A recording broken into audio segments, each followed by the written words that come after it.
Hi everyone, I'm Genevieve Davis. I'm so sorry and sad I wasn't approved to be giving this talk in person, but I'm thankful for the opportunity to still share this work with you now. This presentation is on results from a paper that Sarah, Sophie, and I did that's currently in press with ICES Journal of Marine Science and should be out shortly, if not hopefully now by the time you're watching this. And once it's published, it can be shared via social media outlets. As many are aware, offshore wind lease areas expand along the U.S. seaboard, and construction began in the southern New England areas this spring 2023. Within these areas, passive acoustic monitoring, or PAM, is required before, during, and after construction and operation times. This has raised many questions and concerns, especially specific to right whales, given the overlap of right whale habitat and coastal lease areas and the increased use of the Massachusetts, Rhode Island, or southern New England area. Our group had these 6 recorders in the southern New England area, spanning from Cox's Ledge to Nantucket Shoals, starting in 2021 for these 3 sites and 2022 for the other 3.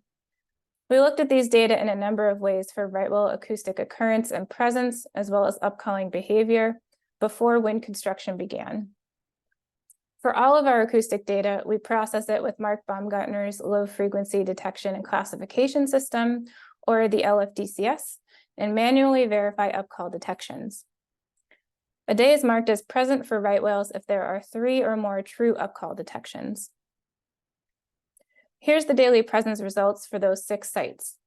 The average number of days per week with right whale presence is on the y-axis, summarized from January through December on the x-axis, and then split out by site from top to bottom with Cox's Ledge on the top. The dark gray areas indicate where no data were available, and the light gray areas highlight the time periods when pile driving is not currently allowed, known as the closure, exclusion, or restriction periods from January through April. The first thing to point out is that throughout the year, right whales are detected every week on at least one site. There's high acoustic occurrence overlapping with the restriction period from January through April at all sites, but this period does not capture all peaks of occurrence, especially from October through December. Also, there's higher activity in the easternmost sites during the summer months, and this all just highlights the importance of the entire southern New England area throughout the year. We then wanted to get more specific information for calling behavior and patterns. So for days with at least one true upcall detection, Sarah went in and then logged every single upcall. From this, we were able to get hourly presence shown here, which is the same figure as previously shown, but with the average number of hours per day bin by week with upcalls. Here you'll notice there is nearly an identical pattern as the daily presence plots, where the highest right whale vocal presence occurs from mid-October through April. And when we compare the 2 scales of presence side by side, we see pretty much the same pattern, which helps confirm that looking at data on a daily scale, which is shown on the left, is sufficient for seasonal patterns and occurrence compared to a more fine-scale hourly presence shown here on the right. And we did look at the individual number of upcalls per day averaged across seasons, and that also showed similar patterns. We then wanted to see if there were any trends in when right whales were calling during the day and if that varied.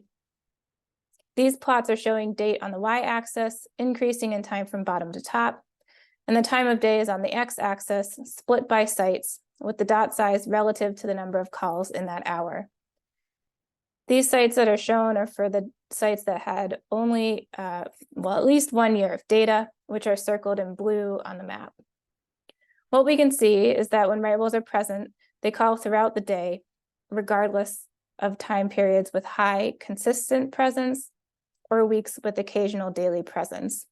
And when they do call, they call pretty sporadically with no true pattern to follow. For the sites where we had at least a full year of data, we looked to see if there were any dial patterns and calling rates across 24 hours. These polar plots are showing the average number of upcalls per hour at each site for all sites with at least 1 full year of data, circled in blue on the map. Generally, there were no major dial trends found. However, there was a slight peak in acoustic occurrence at 1800 at site NSO1, and a slight peak in occurrence from 16 to 1700 at NSO2, which is reflective of similar sites finding some diel trends in other regions. Cox's ledge showed pretty much uniform calling activity throughout the day, however, and so more investigation is needed to be done on more sites at more times. One of the biggest questions we wanted to answer was how long do right whales stay in an area once they're detected? Here, we look to see how many days in a row were right whales acoustically present, or how long did right whales persist at a site. Generally, we found that right whales often persisted for a few days to 14 days at these sites, with even some periods of times when they are continuously present for over 30 days. On average, across these sites, we found that right whales persist for 10 days, and this is supportive of current slow zone rules and align with how once a right whale is detected, a slow zone is set in place for 14 days. One of the main goals of this work was to provide information to help management with pile driving regulations. Currently, industry is required to monitor both acoustically and visually for 1 hour prior to pile driving to clear an area of right whales and other endangered species in order to be able to begin any activity. Given right whales' variability in calling behavior, we look to see how likely you would detect calling right whales for different amounts of monitoring time. For all days where upcalls were detected, we looked at each daylight hour as a theoretical start time of possible construction periods. We then looked backwards at each hour prior to these start times to see if a right whale was detected from 1 to up to 24 cumulative hours beforehand. From this, we were able to get these curves of proportions of hours with right whale detections on the y-axis for up to 24 hours on the x-axis. And we used 24 hours as the maximum here because this seemed like a reasonable amount of time that we could expect management to enforce. Each modeled start time is shown with a pink line, with the average across all sites and modeled start times in black. What we found is not too surprising. The longer you listen, the more likely you are to detect a vocalizing right whale. We found that if you only listened for 1 hour prior to the start of construction, you would detect a right whale on average only 4% of the time when they're present. Monitoring for 12 hours still only detected calling right whales for 47% of the time. So 12 hours of monitoring would capture a present right whale less than half of the time when they're there. Monitoring for 18 hours would detect calling right whales 74% of the time. So here you can see the longer you listen, the more likely you are to capture a whale when they're present. In conclusion, we wanted to show various ways that we could look at right whale upcall behavior and acoustic patterns, and to provide ways to use acoustic data while monitoring for offshore wind energy. We looked at data prior to the start of construction, which is now underway in the southern New England area, and wanted to do a deep dive into the data for more detailed acoustic behavior results for right whales. In summary, what we found were that right whales were detected throughout the year in southern New England. Every week had right whales detected at least one site. We looked at different scales of presence, hourly versus daily, showed similar patterns, and so daily presence proved to be a sufficient metric for seasonal occurrence. Calling activity varied and occurred throughout the day at all hours. And once detected, right whales persisted or remained detected at a site on average for 10 consecutive days. Lastly, the longer monitoring times were more likely to detect right whales on days when they were present. 1 hour of monitoring only captured 4% of the time right whales were present that day. So listening for longer, such as 24 hours, improves the chances of detecting a present right whale.